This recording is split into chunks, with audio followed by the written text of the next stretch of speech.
সম্মানিত দেশবাসী ও মুক্তিকামী ছাত্র জনতা, শহীদের রক্তের বিনিময়ে ছাত্র নাগরিকের অভ্যুত্থানের মাধ্যমে আমরা যেই ফ্যাসিস্ট হাসিনার পতন ঘটিয়েছি এবং একটি নতুন বাংলাদেশের আকাঙ্ক্ষা করছি, তাকে নস্যাৎ করতে বিভিন্ন শক্তি ইতিমধ্যে তৎপর হয়েছে এবং নানা ধরনের ষড়যন্ত্র এবং পরিকল্পনা করা হচ্ছে।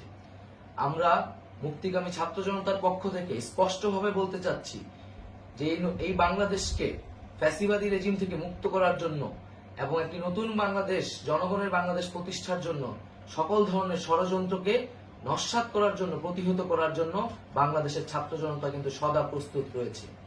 আমরা দেখতে পাচ্ছি নানান জায়গায় লুটপাট, সহিংসতা এবং সাম্প্রদায়িক হামলার মতো ন্যাক্কারজনক ঘটনা ঘটছে। আমরা এর তীব্র নিন্দা জানাচ্ছি এবং আমরা মুক্তিকামী ছাত্র জনতার প্রতি আহ্বান জানাচ্ছি যে এই ধরনের ঘটনাকে প্রতিহত করার জন্য আমাদেরকে প্রস্তুত থাকতে হবে, আমাদেরকে দায়িত্ব নিতে হবে। কেউ যাতে এই আন্দোলনকে নস্যাৎ করার জন্য এই ধরনের ঘটনা ঘটানোর সুযোগ না পায়, সেদিকে আমাদের সদা সতর্ক থাকতে হবে।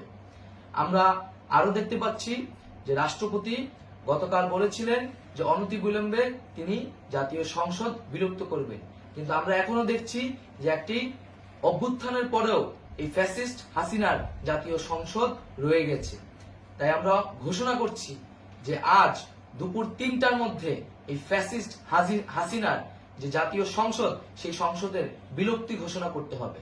যদি আজ বিকাল ৩টার মধ্যে এই জাতীয় সংসদের বিলুপ্তির ঘোষণা না আসে, তবে আমরা কঠোর কর্মসূচি দিতে বাধ্য থাকব। এছাড়া বন্ধুগণ, সবার জন্য আমরা জানাচ্ছি যে আমাদের যে অন্তর্বর্তীকালীন সরকারের কথা আমরা বলেছি, সেই সরকারের প্রধান উপদেষ্টার নাম আমরা ইতিমধ্যে ঘোষণা করেছি এবং এই সরকারের অন্যান্য উপদেষ্টা সহ সামগ্রিক রূপরেখা আমাদের প্রস্তুত রয়েছে। আমরা খুব শীঘ্রই সেই রূপরেখাটি জাতির সামনে উপস্থাপন করব।